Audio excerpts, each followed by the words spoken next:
So reports are coming out that Pitbull Cruz does have a rematch clause, which we already know. But some reports are starting to line up because there are rumors that Tank Davis is interested in Rayo Valenzuela, which I said back in January, February that he was. Um, that was news. And I also said that Pitbull was an option for Gervonta Davis back in January, maybe even last year I said that. But also at this time right now, Pitbull is looking to return in November, December. More so, it looks like December because we're already in September.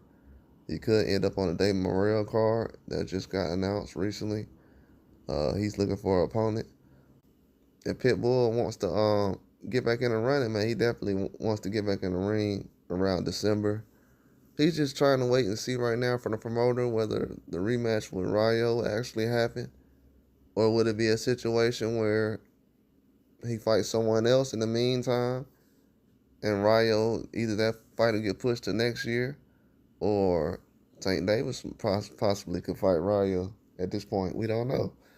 We're not sitting at the table with everybody, so we don't know who's fighting, who's next, and what the negotiations are. We just know who's on the table and who's available. It's just that Rayo being at 140 and him having his first fight at 140, he's only had one fight at 140. A rematch with Isaac Cruz would definitely make sense right now. But if he's looking towards the Tank Davis fight and you're in position to take that fight, you would take that fight before you would take an Isaac Cruz fight. And that's anybody who can think in that situation. Most people definitely will tell you that an Isaac Cruz fight with Rayo is not as big as a Tank Davis or Rayo fight. So if you're Rayo, you're definitely gonna look towards Tank Davis fight because who's to say he's not gonna be available the next couple of years that he actually tries to offer a fight. So if you're a guy who wants to fight the best and possibly be the first person to defeat Tank Davis, you're gonna be Rayo and go in that direction. And if that happens, Isaac Cruz is gonna be able to go in another direction as well and try to find a tough fight. The only question is, I don't know if Isaac Cruz will stay at 140 or he'll go to 135. That's the only thing I don't understand right now that I would have to ask myself. Is he going to go to 135 or is he going to stay at 140? Because if I was Isaac Cruz right now, I would just try to take anything that's available for me. And if that doesn't happen, I'll just possibly move on to the next. Can't really wait around on Rayo or because you already know that you have a decision to make as far as the Tank Davis situation. And Pitbull, no, nobody really is gonna turn down the Tank Davis fight, especially if you're you're being asked by Tank to fight. Yeah, you're not gonna turn that down. It'll easily be your biggest payday.